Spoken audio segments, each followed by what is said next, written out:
penerapan PPKM level 4 dan 3 yang dilakukan sejak tanggal 26 Juli hingga 2 Agustus di Jawa, Bali, sudah menunjukkan hasil yang cukup baik.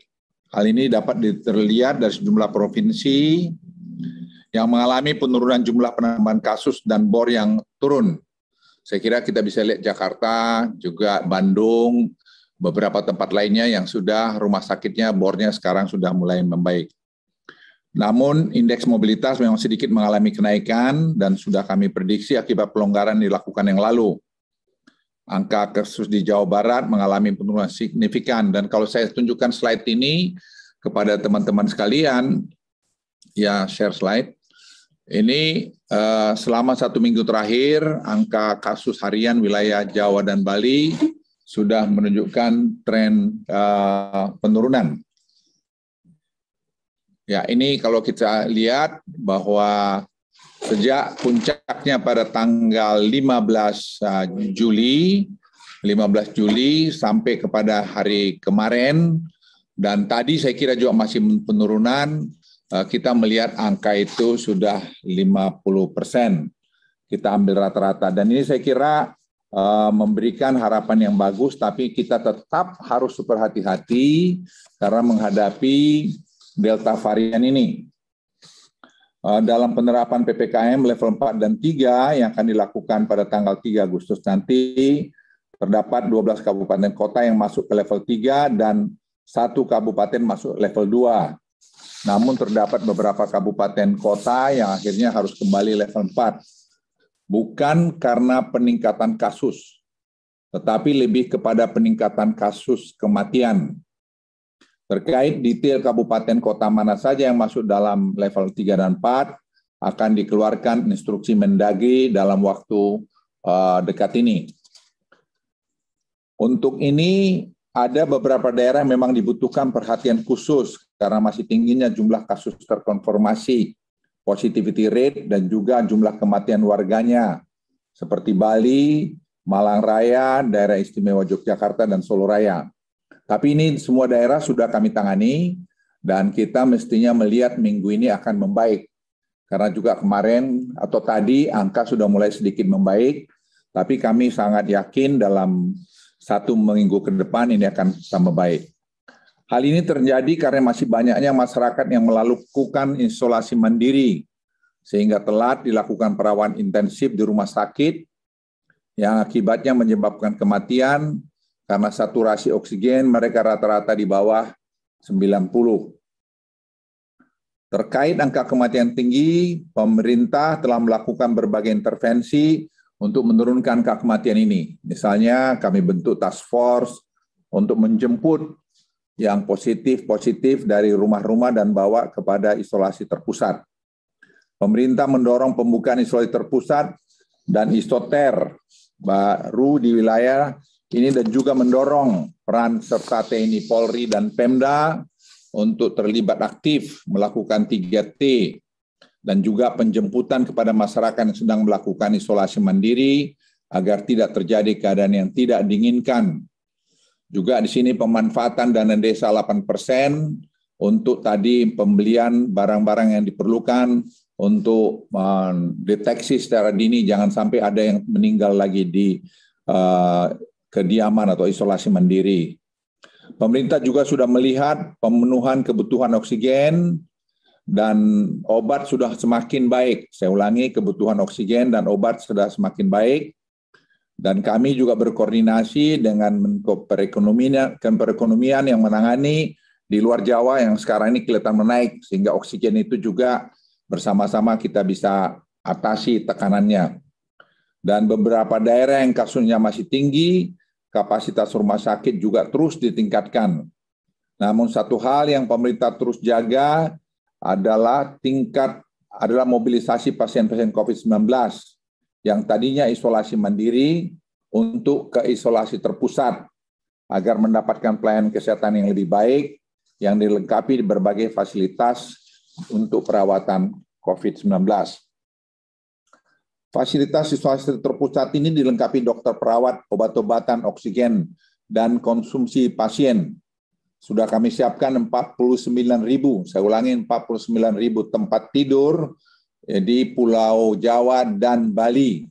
Sehingga kita ingin dengan testing tracing ini harus bisa kita isi sebanyak mungkin sehingga kita bisa memastikan memisahkan orang-orang yang kena COVID-19 dari keluarganya sehingga klaster-klaster keluarga itu bisa kita kurangi. Juga kita ingin menghindari orang yang bisa meninggal karena saturasi oksigen sudah turun dan mengalami pemburukan dan baru dibawa ke rumah sakit sehingga berpotensi menimbulkan kematian karena keterlambatan mendapatkan penanganan. Untuk diketahui, varian Delta ini sangat cepat membuat penurunan saturasi oksigen. Isolasi terpusat baik di level desa, kecamatan, kabupaten, kota, ataupun di level provinsi sangat penting, terutama bagi pasien-pasien berisiko tinggi, ataupun yang di rumahnya ada ibu hamil, orang tua, orang komorbid. Bapak Ibu sekalian, saudara-saudara teman media, setelah mendengar pendapat dan masukan dari para ahli dan berdasarkan analisa gabungan para epidemiolog dari berbagai universitas, maka pengendalian COVID-19 ke depan ini di Indonesia akan bertumpu kepada 3 pilar yang tadi sudah disampaikan oleh Presiden. Di antaranya, pertama, peningkatan cakupan secara cepat, terutama pada wilayah-wilayah menjadi pusat mobilitas dan kegiatan ekonomi. Saat ini kami sedang meningkatkan jumlah vaksinasi harian. Jadi kalau Bapak Ibu lihat slide ini, target kita adalah pengendalian pandemi COVID-19.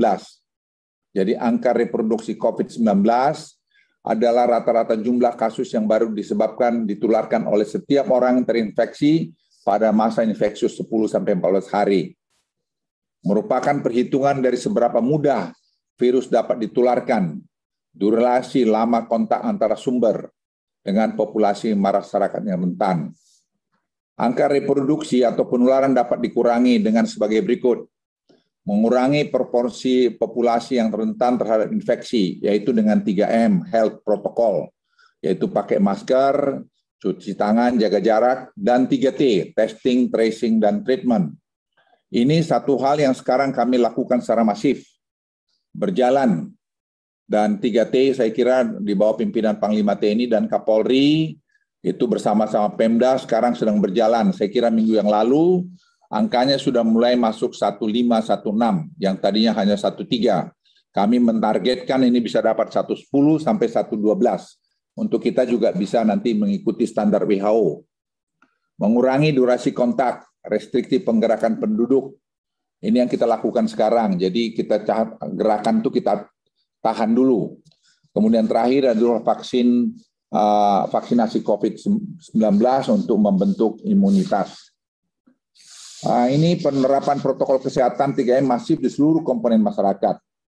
Jika ketiga dapat dilakukan, maka penyebaran virus dapat dikontrol.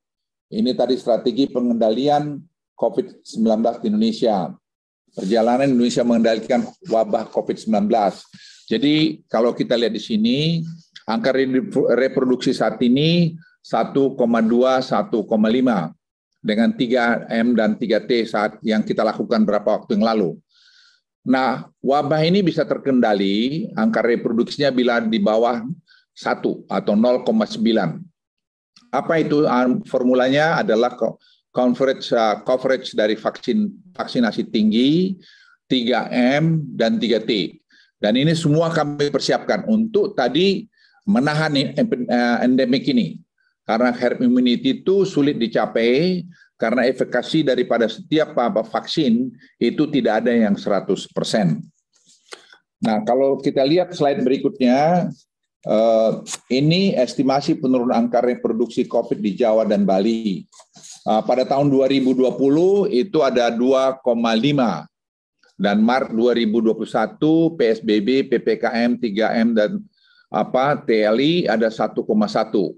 Nah, Juli kemarin itu 1,5 dan kita sekarang menargetkan ini sampai pada bulan September kita berharap itu akan bisa 0,9% dengan penerapan 3M yang lebih bagus, T3 lebih bagus dan vaksinasi itu bisa 75% di daerah-daerah Indonesia. Nah, kalau itu slide berikut saya juga ingin menyampaikan pada Bapak Ibu sekalian, maka rekomendasi kita itu sekarang adalah pertama kita lihat 3M yang patuh. Ini semua kerjaan kita, seluruh masyarakat harus patuh pada ini. Yang ketiga, 3T yang tinggi.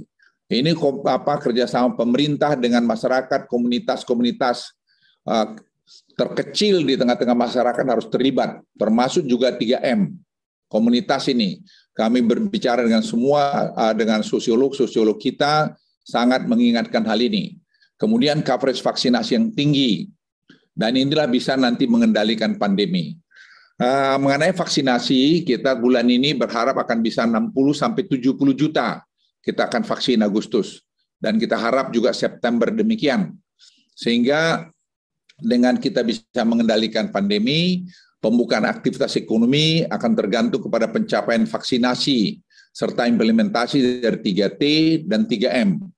Nah, bulan Agustus ini harus yang sangat penting untuk kita memanfaatkan, meningkatkan cakupan vaksinasi. Dan Presiden memerintahkan kami untuk melakukan langkah-langkah ini dengan sebaik-baiknya dan sedetail-detailnya. Dan penerapan strategi 3M dan 3T agar September bisa mulai dilakukan pembukaan secara bertahap. Kita berharap nanti kita tergantung lihat pekerjaan mingguan, mungkin secara bertahap ada juga nanti yang sudah mulai kita buka. Suplai vaksin dipastikan cukup mencapai target yang sudah ditetapkan. Nanti saya kira Menteri Kesehatan akan memberikan penjelasan mengenai ini. Jadi kami bekerja dengan terkoordinasi dengan baik, secara holistik, kami lihat dari semua angle, sehingga kita tidak ada yang ketinggalan. Nah, kami berharap kerjasama dari kita semua dan juga untuk semua masyarakat memiliki kesadaran untuk berperan penuh dalam terus menjaga protokol kesehatan agar kita semua dapat segera keluar dari badai pandemi ini. Tidak bisa dikerjakan hanya perintah, seluruh bangsa ini harus terlibat. Sekian, terima kasih. Wassalamualaikum warahmatullahi wabarakatuh.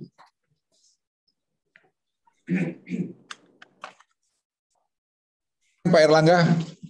Terima kasih Pak Menko Polhukam, yang kami hormati Pak Menko Maritim, mohon maaf, Menko Marinvest. Pindahin jabatan saya. Soalnya sering main di kantor dulu, Pak. Thank you. Silakan. Pak Menteri Kesehatan, Bapak Ibu media cetak maupun media elektronik. Pertama, kami ingin menambahkan apa yang tadi disampaikan oleh Pak Menko Marinvest. Pada prinsipnya yang kami ingin laporkan adalah yang kenaikan perkembangan di luar Jawa Bali.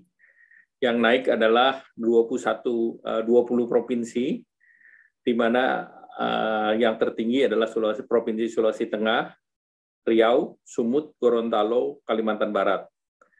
Kemudian beberapa provinsi turun, yaitu di NTT, kecuali Kabupaten Sika, Lampung, NTB, Maluku, Maluku Utara, Papua Barat, Kepri, dan Kalteng. Dan kalau kita lihat kota dan kabupaten yang naik, karena kami mengkonsentrasikan pada kota kabupaten yang naik, di luar Jawa Bali ini ada 21 provinsi dan 45 kabupaten kota yang level 4, dan ini dilanjutkan. Kemudian kita lihat kenaikan ada di Kota Medan, karena Kota Medan hampir seluruh menjadi rujukan di Sumatera Utara. Kemudian Kota Makassar, Kota Banjarmasin, Kota Pekanbaru, Kota Banjarbaru, Kota Tarakan, dan Jayapura. Sedangkan kabupatennya adalah Sika, Berau, dan Belitung. Ini adalah daerah-daerah yang kenaikannya tinggi dan pemerintah memberikan prioritas kepada daerah-daerah tersebut. Kemudian kita juga melihat bahwa berdasarkan data Satgas COVID terkait dengan pemantauan perilaku, ini kita lihat di penggunaan masker, ada beberapa yang dengan tingkat perilaku yang baik, yang ditetapkan dalam 4 kabupaten kota yang menerapkan PPKM level 4, yaitu di Kota Badang, itu Kota Sorong dan Kabupaten Musirawas dan Jayapura. Ini capaiannya, tingkat kepatuhannya antara 91 Ya, itu 91 sampai dengan 100%. Sedangkan dengan tingkat beberapa dengan tingkat rendah, ini juga di kabupaten kota di level 4. Sedangkan mohon maaf, tadi 4 yang rendah, yaitu Padang, Sorong, Musirawas, Jayapura. Sedangkan yang tertinggi adalah Mimika, Bontang, kemudian di Pekanbaru, Lubuk Linggau, dan Bulungan. Kemudian kami juga melihat pemerintah terus mengembangkan dan mempertimbangkan aspek kesehatan dalam pengendalian COVID, termasuk aspek sosial ekonomi. Dan ini dalam kegiatan tersebut, pemerintah untuk mengurangi beban masyarakat, ini pemerintah mendorong percepatan penyaluran bantuan sosial untuk masyarakat, dan ini bantuan UMK dan PKL Warung, ini sedang difinalisasi dan mungkin diharapkan ini sudah bisa langsung dijalankan melalui TNI dan Polri. Ini regulasinya sudah disiapkan, dan ini akan dibagikan 1 juta sebesar 1,2 juta per orang, dan ini untuk 1 juta target. Nah, dari realisasi program Bansos yang sebagian merupakan tambahan baru, yaitu PKH di bulan Juli sudah terrealisasi 5,15 triliun untuk sejumlah 7,44 juta PKM, sedangkan kartu sembako pada Juli terrealisasi 9,4 triliun untuk 15,67 juta KPM. Program BLT Desa terrealisasi 1,48 triliun untuk 2,18 juta KPM. Demikian pula bantuan subsidi upah yang sudah mulai berjalan, dan Banpres produksi usaha mikro yang sudah mulai diluncurkan oleh Bapak Presiden pada tanggal 30 Juli yang lalu. Untuk program pemulihan ekonomi, realisasi sampai Juli sudah mencapai 305,5 triliun atau sebesar 41% dari total 744,75 triliun, dengan rincian realisasi klaster kesehatan 65,55 triliun, kemudian klaster perlindungan sosial sebesar 91,84 dari 186,64 triliun, dukungan UMKM dan korporasi realisasi 52,43 dari pagu 162,4, dan klaster prioritas realisasi 47 triliun dari pagu 117,94, dan klaster insentif usaha realisasi 43,35 dari pagu sebesar 62,83 triliun. Terkait dengan perkembangan kasus yang masih fluktuatif, namun sudah ada beberapa perbaikan dari beberapa indikator, pemerintah tentu mendorong upaya-upaya perbaikan, dan antara lain kebijakan yang diambil sama, yaitu untuk di tingkat hulu adalah peningkatan testing yang mencapai target minimal testing per hari, dan ini sudah didorong melalui instruksi Mendagri, dan ini beberapa daerah testingnya cukup memenuhi target, artinya masih beberapa persen terjadi kenaikan keseluruhannya sebesar 50% secara rata-rata. Seperti di Kota Tarakan sudah 78,5% dari instruksi Mendagri terkait target testing harian. Kota Jayapura 73,1%, Kota Pekanbaru 67,9%, dan Makassar 62,2%. Dan kemudian yang tentunya peningkatan tracing oleh tracer, dan juga nanti dipersiapkan yang terkait dengan digital tracing. Kemudian didorong untuk penggunaan masker dan target vaksinasi daerah. Beberapa daerah di luar Pulau Jawa presentasinya sudah juga di atas nasional, yaitu di Kota Medan sudah 33,39%, Makassar 39,41%, Banjarmasin 26,9%, Pekanbaru 42%, kemudian Kota Banjarbaru 27%, dan di Jayapura 41,62%, dan di Kepri juga yang sudah tinggi di atas 60%. Nah, selanjutnya upaya di tingkat hilir juga menjaga tingkat bor dan kapasitas tempat tidur, disiapkan juga fasilitas isolasi terpusat dan menjaga ketersediaan obat-obatan dan pasukan oksigen medis, dan oksigen ini klaster-klaster di luar Pulau Jawa, mulai dari pabrikan yang ada di Medan, di Palembang, di Kalimantan Timur, di Sulawesi Selatan, kemudian di Sulawesi Tengah, kemudian di Maluku Utara, serta di Papua juga dipersiapkan, dan tadi dengan koordinasi Pak Menko Marinvest, kita juga menyeimbangkan pasokan dari Jawa untuk keluar Jawa, dan ditambah lagi kebijakan kemudahan untuk impor di daerah perbatasan, seperti di Kalimantan Barat. Dan selanjutnya, kami juga seperti arahan Bapak Presiden, bahwa penerapan 3M, 3T, dan vaksinasi ini adalah hal yang terus dilakukan dan diprioritaskan di daerah-daerah tersebut.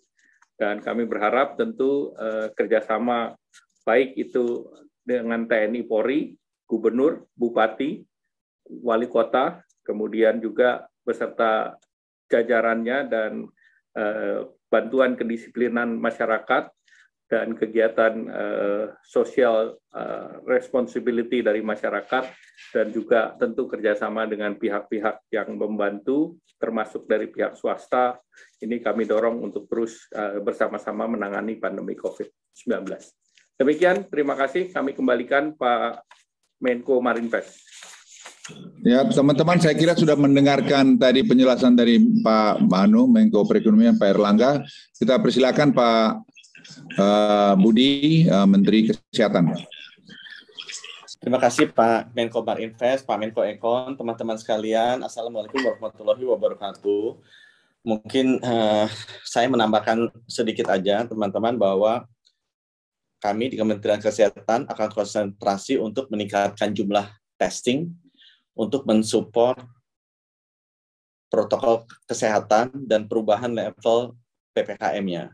Karena jumlah testingnya ini akan sangat menentukan, dan kami akan usahakan sebagian besar testing ini berdasarkan dari pelacakan kontak erat yang sekarang sedang diaktifkan baik di Jawa dan Bali maupun di luar Bali. Kami juga akan konsentrasi untuk mereplikasi apa yang sudah dilakukan di Jawa dan Bali pada saat kemarin ada kenaikan pandemi yang cukup besar untuk luar Jawa dan Bali. Kita memahami bahwa sudah terjadi penurunan kasus aktif di Jawa dan Bali, tapi kita harus tetap waspada karena kita sama sekali tidak tahu perilaku dari virus ini. Kita memang lebih kecil populasinya di luar Jawa dan Bali, jadi jumlah agregat nasional angkanya akan tetap menurun, tapi kompleksitasnya akan lebih besar karena jangkauannya dan pulaunya yang berbeda-beda. Kemudian yang terakhir, saya nggak tahu materi saya ada atau tidak mengenai vaksinasi. Jadi kalau bisa ditampilkan file saya mengenai vaksinasi, yang paling besar memang akan datang vaksinasi itu di bulan Agustus dan September. Ya, di bulan Agustus dan September langsung ke vaksinasi. Ini perkiraan kita yang sudah pasti sekitar 70 jutaan di Agustus dan September. Sehingga beban vaksinasinya kita akan sangat tinggi. Untuk perbandingan teman-teman semua, Januari sampai Juli ada 90 juta vaksin yang datang. Jadi kita menyelesaikan 90 juta dalam waktu 7 bulan. Sekarang kita harus mengejar 70 juta dalam waktu 8 bulan. 90 juta itu sekitar 22%. Jadi kalau teman-teman dengar, oh ada kekurangan di daerah sini dan sana, karena memang baru 20% vaksin yang datang. Yang sisanya 80% itu datangnya dari Agustus sampai Desember. Ya. 258 juta sudah pasti, sedangkan kita masih ada yang belum pastinya sekitar 70 juta lagi. Ya, sekitar 70 juta lagi. Tapi total dari kalau semuanya bisa kita peroleh, Agustus dan Desember itu sekitar 331 juta. Bandingkan ini kan hampir 4 kali lipat dari apa yang kita peroleh di bulan Januari sampai Juli. Jadi ini membutuhkan peningkatan yang sangat pesat dari sisi vaksinasi di seluruh daerah-daerah. Saya mungkin cat saya yang terakhir untuk memberikan sekedar gambaran, halaman berikutnya, bisa kelihatan bahwa kita akan konsentrasi ke daerah-daerah yang memang kasusnya paling banyak dan kematiannya paling tinggi, yaitu daerah Jawa dan Bali, dan khususnya 7 aglomerasi besar di Jawa plus Bali. Jadi Jabodetabek, Bandung Raya, Semarang Raya, Solo Raya, Yogyakarta, Surabaya Raya, dan juga Malang Raya plus Bali. Itu adalah daerah yang tingkat kasus aktifnya paling tinggi dan juga kematiannya paling tinggi. Karena kita melakukan vaksinasi berbasis resiko, daerah-daerah itulah yang kita sasar duluan untuk dengan cepat mengurangi tekanan penularan dan tekanan kematian.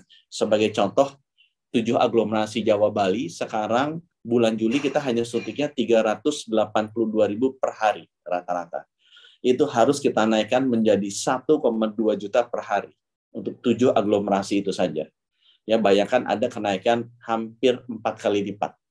Ya, oleh karena itu memang tugasnya kami di Agustus dan September ini akan lebih berat. Oleh karena itu kami berharap bahwa rekan-rekan bisa terus bekerja sama, ya, TNI, Polri, kepala daerah, kemudian semua civil society, organisasi masyarakat. Yang penting kita vaksin seluruh rakyat kita bersama-sama dengan cepat, sesuai dengan arahan Bapak Presiden, Bapak Menko Marinvest, dan Bapak Menko Ekon tadi. Saya yakin kita pasti bisa kalau melakukannya bersama-sama. Terima kasih Pak Menko. Wassalamualaikum warahmatullahi wabarakatuh. Teman-teman media, saya kira kami bertiga sudah menyampaikan pandangan-pandangan kami. Satu saja harapan kami, karena ini bukan masalah pemerintah saja, tapi masalah semua bangsa kita ini. Jadi saya mohon kita supaya kompak. Tadi Anda sudah mendengarkan penjelasan yang cukup komprehensif, dan saya pikir nanti pada kesempatan lain kita bisa bicara lagi lebih detail mengenai angka-angka ini. Saya berharap supaya kita semua satu, supaya kita kompak untuk ini. Jadi jangan pernah ada yang berpikir karena dia ini bisa selesai. Tidak, ini bukan karena satu orang, tapi karena kita rame-rame. Dan saya juga senang, kami senang bahwa Presiden memberikan arahan yang sangat jelas kepada kami sehingga kami bisa bekerja dengan tuntas dan lugas untuk menyelesaikan masalah yang betul-betul kompleks. Jadi belum ada satu negara pun di dunia yang bisa mengklaim bahwa mereka imun terhadap varian Delta ini. Sekarang Amerika pun sudah meningkat pesat dan mereka juga sudah mulai merubah lagi strateginya. Jadi saya mohon bangsa ini pun, pemimpin-pemimpin kita dalam bidang politik mana semua, tolong tidak berkomentar kalau komentarnya belum jelas. Kalau mau berkomentar silakan, kami sangat senang sekali untuk memberikan penjelasan-penjelasan secara detail kepada siapapun di Republik Indonesia, karena kita memiliki ini semua. Terima kasih sekali lagi. Mohon maaf ada kurang lebih. Wassalamualaikum warahmatullahi wabarakatuh.